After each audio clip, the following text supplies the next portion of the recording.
ನಮಸ್ತೆ, ವಿನೋದ ಕ್ರಿಯೇಟಿವ್ ಚಾನಲ್ಗೆ ಸ್ವಾಗತ. ನೋಡಿ ಬಂಧುಗಳೇ, ಗಿಡ ಇದು ನಿಂಬೆಹಣ್ಣಿನ ಗಿಡ. ಯಾಕೆ ಹಿಂಗೆ ಒಣಗೋಗಿದೆ ಅಂತ ಹೇಳ್ಬಿಟ್ಟು ನೀವು ನೋಡ್ತಿರ್ಬೋದು. ನಿಮ್ಗೆ ಅರ್ಥ ಆಗಿರೋದಿಲ್ಲ. ನೋಡಿ, ನಮ್ಮ ಸುತ್ತಮುತ್ತ ತುಂಬ ಒಳ್ಳೆ ಜನಗಳಿದ್ದಾರೆ. ಅಂಥ ಒಳ್ಳೆ ಪುಣ್ಯಾತ್ಮರು ಮಾಡಿರ್ತಕ್ಕಂಥ ಈ ಒಳ್ಳೆ ಕೆಲಸ ಇದು. ಗಿಡದ ಮೇಲೆ ನಿಂಬೆಹಣ್ಣು ಬೇಕು ಅಂತ ಬರ್ತಾರೆ, ಬಂದು ಕಿತ್ಕೊಂಡು ಹೋಗ್ತಾರೆ. ಅದು ಏನಾಯಿತು, ಅದೇನು ಕಥೆನೋ ಗೊತ್ತಿಲ್ಲ. 10-12 ವರ್ಷದ ಗಿಡ ಇದು. ಒಂದು 150ರಿಂದ 200 ಕಾಯಿ ಬಿಡ್ತಾಯಿತ್ತು ಪ್ರತಿ ವರ್ಷನೂ. ನೋಡಿ ಯಾವ ಥರ ಒಣಗೋಗ್ಬಿಟ್ಟಿದೆ ಅಂತ. ನೋಡಿದ್ರೆ ಹೊಟ್ಟೆ ಉರಿದೋಗ್ತಾ ಇದೆ. ಅದಕ್ಕೆ ಒಂದು ತಿಂಗಳಿಂದನೂ ನನಗೆ ಒಂದು ತಿಂಗಳಾಯ್ತು ಈ ಕೆಲಸ ಆಗಿಬಿಟ್ಟು. ನಮಗೆ ಒಂದು ತಿಂಗಳಿಂದ ನನಗೆ ವಿಡಿಯೋ ಹಾಕೋಕ್ಕೂ ಮನಸ್ಸು ಬರ್ತಾಯಿಲ್ಲ, ಏನು ವಿಡಿಯೋ ಮಾಡೋಕ್ಕೂ ಮನಸ್ಸು ಬರ್ತಾಯಿಲ್ಲ. ಇಷ್ಟು ದೊಡ್ಡ ಮರ ಆಗೋ ತನಕ ಬೆಳೆಸ್ಬಿಟ್ಟು ಇವಾಗ ಹಿಂಗಾಯ್ತು ಅಂದರೆ ಯಾರಿಗೆ ತಾನೇ ಹೊಟ್ಟೆ ಉರಿಯಲ್ಲ ಹೇಳಿ ನೀವೇ. ಗಿಡದ ಮೇಲೆ ನಿಂಬೆಹಣ್ಣು ಅಂತ ಕಿತ್ಕೊಂಡು ಹೋಗಿದ್ದು 3 ದಿವಸಕ್ಕೇ ಈ ಥರ ಒಣಗೋಗ್ಬಿಡ್ತು ಬಂಧುಗಳೇ. ಕಾಲುವೆಯಲ್ಲಿದೆ, ನೀರು ತುಂಬಾ ಹೋಗುತ್ತೆ. ಮತ್ತು ಅದಕ್ಕೇನು ಕಾಯಿಲೆ ಕಸಾರೆ ಏನೂ ಬಂದಿರಲಿಲ್ಲ. ಆದ್ರೂ ಗಿಡ ಈ ಥರ ಒಣಗೋಗ್ಬಿಡ್ತು. ಅದೇನಕ್ಕೆ ಅಂತ ಗೊತ್ತಾಗಲಿಲ್ಲ. ಬೇರೆ ಯಾರೋ ವಿಚಾರಿಸಿದ್ದಕ್ಕೆ ಹೇಳಿದ್ರು ನಮ್ಮದು ಹಿಂಗೆ ಆಗಿತ್ತು ಅಂತ.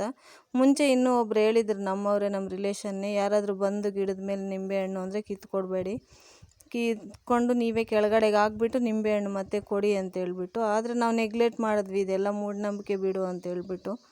ಆದರೆ ಅದು ನಿಜ ಆಯ್ತಲ್ಲ ಈಗ ಅರ್ಥ ಆಯಿತು ನಮಗೆ. ಅದರಿಂದ ₹1 ನಿಂಬೆಹಣ್ಣು ಬಿಡು ಅಂತ ನೀವು ನೆಗ್ಲೆಕ್ಟ್ ಮಾಡಬೇಡಿ ಯಾವುದೇ ಕಾರಣಕ್ಕೂ.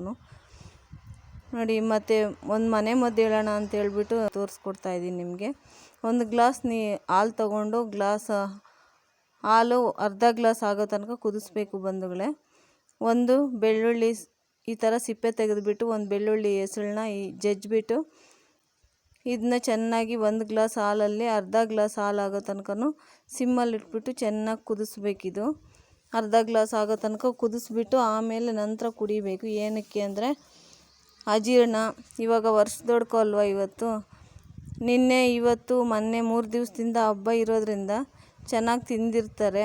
ಮತ್ತು ಅಜೀರ್ಣ ಆಗಿರುತ್ತೆ. ಅದು ಚೆನ್ನಾಗಿದೆ ಇದು ಚೆನ್ನಾಗಿದೆ ಅಂತ ಹೇಳ್ಬಿಟ್ಟು ತಿಂದು ಅಜೀರ್ಣ ಆಗಿರುತ್ತೆ. ಹೊಟ್ಟೆ ಉಬ್ಬರ, ಹೊಟ್ಟೆ ನೋವು, ಮೋಷನ್ ಸರಿಯಾಗಿ ಆಗ್ತಾಯಿಲ್ಲ, ಈ ಥರ ಎಲ್ಲ ಸಮಸ್ಯೆ ಇರುತ್ತೆ. ಆದ್ದರಿಂದ ಇದನ್ನ 1 ಗ್ಲಾಸ್ ಹಾಲಲ್ಲಿ ಬೆಳ್ಳುಳ್ಳಿ ತುಂಬ ಅಜೀರ್ಣ ಆಗಿದ್ದರೆ 2 ಹೆಸಳು ಹಾಕಿ, ಇಲ್ಲಾಂದರೆ ನಾರ್ಮಲಾಗಿ ಸ್ವಲ್ಪ ಅಜೀರ್ಣ ಆಗಿದೆ, ಸ್ವಲ್ಪ ಹೊಟ್ಟೆ ಉಬ್ಬರ ಅನ್ನಿಸಿದ್ರೆ 1 ಗ್ಲಾಸ್ ಹಾಲಿಗೆ 1 ಬೆಳ್ಳುಳ್ಳಿ ಹಾಕ್ಬಿಟ್ಟು ಅರ್ಧ ಗ್ಲಾಸ್ ಆಗೋ ತನಕ ಈ ಥರ ನಿಧಾನಕ್ಕೆ ಸಿಮ್ಮಲ್ಲಿ ಇಟ್ಬಿಟ್ಟು ಕುದಿಸ್ಕೊಬೇಡಿ.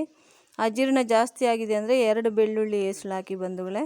ಈ ಥರ ಕುದಿಸ್ಬಿಟ್ಟು ನಿಧಾನಕ್ಕೆ ಉಗುರು ಬೆಚ್ಚಗಿರೋವಾಗ ಒಂದೊಂದೇ ಡ್ರಾಪ್ ನಿಧಾನ ಕುಡಿತಾ ಬಂದರೆ 1 ಅವರ್ ಒಳಗಡೆ ನಿಮ್ಮ ಹೊಟ್ಟೆ ಪೂರ್ತಿ ರಿಲೀಫ್ ಆಗೋಗ್ಬಿಡುತ್ತೆ. ನೋಡಿ, ನೀವಿನ್ನೂ ನಮ್ಮ ಚಾನಲ್ಗೆ ಹೊಸಬರಾಗಿದ್ದರೆ ಸಬ್ಸ್ಕ್ರೈಬ್ ಮಾಡಿಕೊಂಡು ವಿಡಿಯೋನ ಕೊನೆ ತನಕ ವೀಕ್ಷಣೆ ಮಾಡಿ, ಒಂದು ಲೈಕ್ ಕೊಟ್ಟು ಸಪೋರ್ಟ್ ಮಾಡಿ ಬಂಧುಗಳೇ.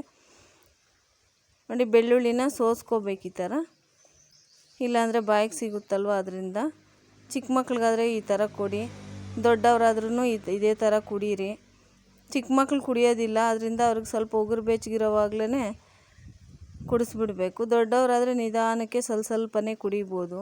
ಚಿಕ್ಕ ಮಕ್ಕಳಾದರೆ ಒಂದೇ ಸಲಕ್ಕೆ ತಣ್ಣಗೆ ಮಾಡಿಬಿಟ್ಟು ಕುಡಿಸ್ಬಿಡಿ.